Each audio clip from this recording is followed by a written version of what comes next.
Let's go back here because I just realized that I was muted all this time.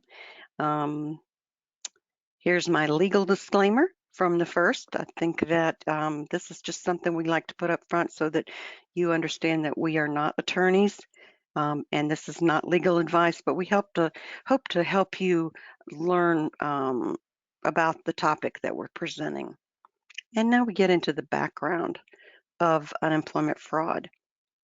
Um, I mentioned unemployment benefits are administered by each state. So each state has different benefit levels, waiting periods, rules, and places to file. So it is a state benefit, although the states do get federal assistance at times. And one of those times was during our recent pandemic, or the one we're still in, I believe.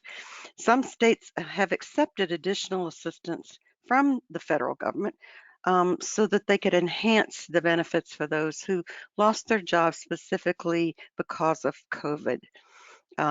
This would be that $300, in most states, the extra $300 a week in benefits that came from the federal government.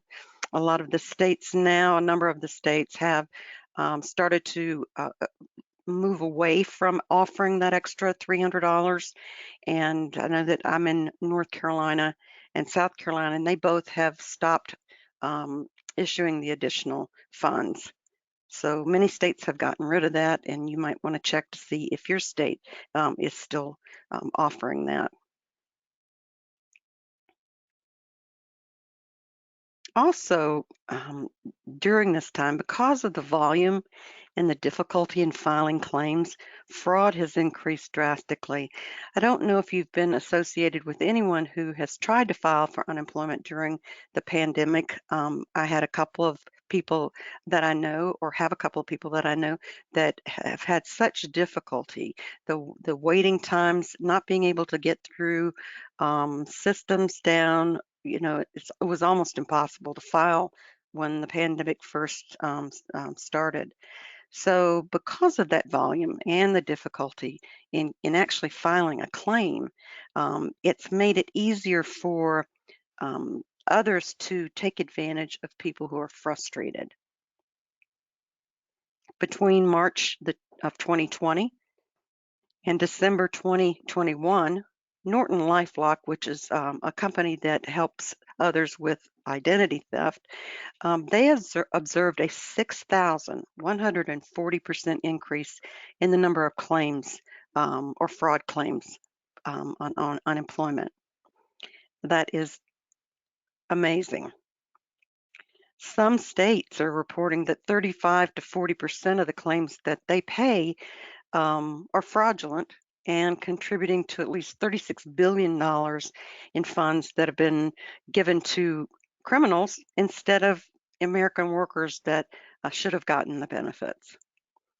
I've talked to a number of people who have had employees or the employees themselves asking me, and employers calling us and saying there must have been a breach of our system because this person's gotten an unemployment claim that says that they're eligible for benefits, but they're still working here. That's happened so many times in the last 12 to 18 months. So, because of all of this confusion and frustration, there are some common scams that are just getting more prevalent. First of all, is phishing emails. I don't know if you do any cybersecurity training at work, but we go through a lot of it as a payroll company. And even I have to learn what a phishing email is and what to look for. And it's at home, people click on anything that comes in. At work, we're taught to be very, very careful how we do that. Um, Debit cards, direct deposit cards, those are also being misused or made fraudulent. Fake phone calls, recruiters, and fake websites. So first of all, let's talk about the phishing emails. Phishing emails They're designed to look like it's from a reputable source. Maybe they claim to be from the Department of Labor or the Department of the Unemployment Department in your state. If you teach your employees how to hover over um, um, URLs and look for certain things in emails, it will be very helpful to you at work not to have a breach of confidentiality. But if you're not doing that training, then it's just something you should take into consideration yourself. But they are designed to look very real. And as frustrating as it is to file an unemployment claim, individuals, if this email is promising to help you file your unemployment claim, I know a lot of people that would click on that in a heartbeat. A lot of times the email will say that your file's incomplete at the unemployment department and you need to provide some additional information to get your money. Obviously, who wouldn't want to respond to that? And it may ask you then to click on a link, but it really tricks the person into sharing personally identifiable information. That's how the majority of these scams occur. Then direct deposit or debit cards. You know, a lot of states nowadays deliver their payments via these cards or a direct deposit into a bank account. And the person could be, this could be something that comes through an email. It could be a phone call, but a person is asked for personal information to either apply for one of these cards or to set up the payment to their own bank account, and it's not the Department of Unemployment. Unemployment Department is not going to call you. Um, they don't have enough time to answer their own phones, so they don't call you to get additional information. Fake phone calls or even texts. You could get a message or a caller that says that your benefits account has been suspended and that in order to reactivate it, you're going to have to call a number and provide personal information. Or normally they'll just ask for it. If it's a fake phone call, they'll ask for that information during the phone call. Some people are not as paranoid as I am about giving out information over the phone. And so it is important to remind people not to do that. Again, the unemployment department is not going to call you, and the Department of Labor is certainly not going to call you to get that information. This is one I know well because my sister was um, tried a recruiter tried to get this pull this over on my sister. These are job seeker scams, and they contact the person by phone or email, telling them that they have a job for them. They may have gotten their information off of Indeed or somewhere like that, and they ask for personal information or a fee to include you in the list of those considered. My sister was looking for a job, and she was asked to give them her social security number so that they could put her in their database. And before she responded to them, she called me and asked me what I thought. And I told her it was a scam because recruiters don't do that. Number one, they don't want your social security information. And if they're never going to charge you a fee to include you on a list of those that are being considered. So recruiters don't do that. And then again, there are those fake websites. Even before COVID, this has always been a problem. Attempting to lure people into sharing their personal information or downloading some malicious software. Um, there are new websites out there that offer to help you file your claim and collect your benefits. And as frustrating as it is to do so, a lot of people want that help. So they would be very prone to clicking on a link. And this is how they get their personal information to file the claims. There are actually, the FBI is investigating many crime rings that do this as not a business, basically. It's a high dollar income. So, why does all this matter to employers? Well, the higher your unemployment claims are, your make sure loss ratio higher. So if your loss ratio is higher, then you're going to pay higher unemployment premiums in the following year. So you want to make sure that your claims are as low as they can be. A lot of times you'll find that claims that are fraudulent are for employees that are still working for your company, or never worked for your company. It happens all the time. They put down a company name and it'll get charged to your account if you don't dispute it. If someone is still working there, that's the most common one I see, is that people who are still working are getting these notices that they've been entitled and are going to receive benefits, and they're still at work. So what can you do? Well, the first thing you need to do is make sure that you review your quarterly statements of benefit charges. Those benefit charges actually affect your unemployment tax rate, and you need to protest those errors or false charges within the time frame allotted. I get so many people that call that said, I missed the deadline. I didn't think it was that important. They don't give you very much time to respond on these things, so it is important for you to make sure you look at the form. First thing to look for is the due date, because if you miss the due date, you don't have a second chance. Another thing that you can do is report all your new hires to your state new hire reporting program. That's how they get on the list for your company as being an employee. And make sure that you verify the accuracy of their reports. Everybody makes mistakes, and so those reports may have people on there that don't belong to you.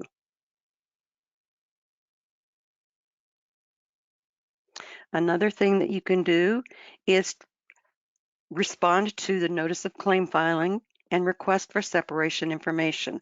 This is the notice that comes from the unemployment department to you saying Sally Brown says she worked for you, and that we're going to charge your account basically for her unemployment if you don't respond by X date. So make sure that you respond to those in a timely manner. Um, when a former employee files for benefits, you have the ability or the opportunity to provide information about why the person's not working for you anymore. If they quit or you fired them, there are different rules as to whether or not they will be paid unemployment. So they may not be charged to your account if they were fired for misconduct or they quit. And if a person is still employed with you or they never worked for you in the first place, make sure you respond promptly. Don't just ignore it, because it will turn into a claim that will hit your account.